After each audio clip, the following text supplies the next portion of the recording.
Well, exactly like we thought it would go tonight.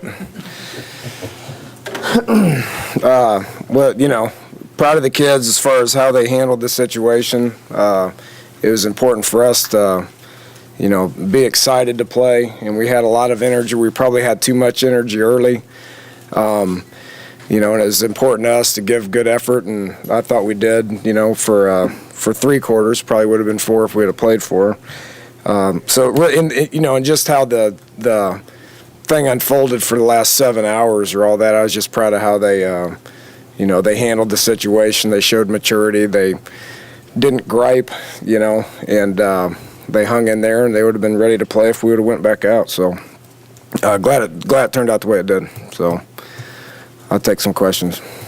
David, did you have any input whether or not the game would have been called, and was your preference to then continue to play, or do you think this was a good decision? Well, yeah, I guess so. I mean, those guys, they had 8 and 10 hours, right? We put a 20-hour rule on these guys per week, so it gets to a point to where, enough's enough probably, so. I understood the situation. Everybody wants to play. I mean, everybody wants to take a full game, and everybody needs the snaps, and it's the first game, and all blah blah blah. But it gets to a point to where it's, it would have been hard for those kids to go back out there after 8 hours. So I think common sense takes place at some point. The quarterback did as much with his legs. He didn't have a lot of rushing yards as he did with his arm tonight, allowing himself to get passes off. You couldn't have been real happy with the protection, but what about his ability to avoid the rush? Did well.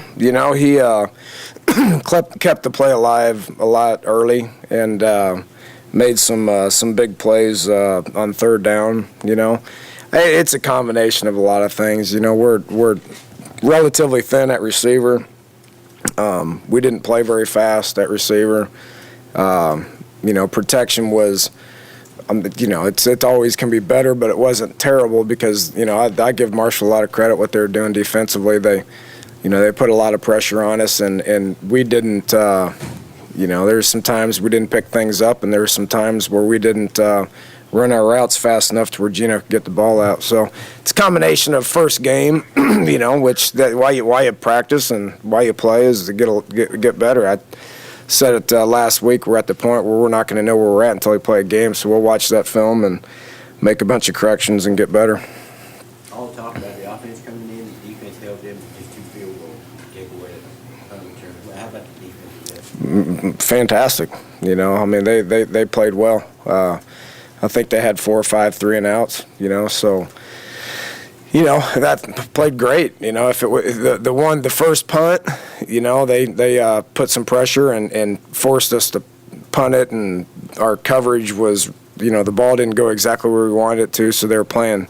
The guys in coverage was playing kind of catch up and got to a point where they were just a split second late, and they got that one out on us. Their scheme was good. Again, I give them credit for that. But other than that, you're talking about a pretty solid defensive performance. Really proud of Jeff and those guys, and had some guys step up and play well. Proud of them. Correlative delays, what are you guys doing in the locker room?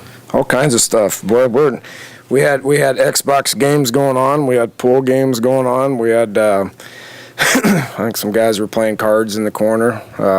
Had some TVs going on, watching the Weather Channel, watching the SMU Texas A&M game. Sitting in the weight room. I mean, just all this. That's about all we can do. We thought about putting in some study hall hours, but we feel like we'd come up and the academic people weren't here. We would have. It's just the first game. Are you a little disappointed in the running game? Well, it's a work in progress. I thought Bernard Roberts came in and gave us a spark in the third quarter. Again, it's obvious that they were going to take away the run. I mean, they put a lot of people up. They blitzed a lot of people. It's something that we got to handle and do things to get them out of it. I think we had about 7 drives to where we scored on 5 of the 8 drives, so I don't think our offense was was terrible by any stretch of the imagination. It's probably not living up to y'all's standards, but we're gonna watch the tape and try to get better at it. Any news on Andrew Bowie? He'll be fine. He'll be fine. Good news. The kickoff return, that's a game breaker, I guess. Yeah, it's Tavon. I mean, he played poor on offense. You know, he played really poor on offense. Had a good kick return, good scheme by Coach Roberts. You know, we had a plan, and the kids executed it. And you know, had a couple of punt returns too. You know, he had a 22-yard punt return. I think he averaged around, 15 yards. 15 yards per punt return. So the return game for Tavon was good, which we all know that's something that he's capable of doing every game. I mean, ideally, you would have been out of here a couple hours ago to probably get to work, I guess, right away because of the short week. Do you Yep. still do that, or is that pulled back a little bit? No, we'll handle it. The good news is the kids no school tomorrow. So we'll use tomorrow as we'll be able to get them up here and spend some time with them, get this game over with, which will be very important. We need the teams show. Everybody knows this. Teams show all the improvement the first 3 games. So it's important for us to get in and watch the tape as a staff in the morning, and then get the kids in and show them the game and get better on all 3 sides of the ball. There's a lot of things defensively and special teams wise that we'll be able to learn from and get better at, and then we'll be able to lift them, run them. And then they can take Tuesday off and be students. So we'll be 1 day short for this week, but that's just the way the schedule sets up.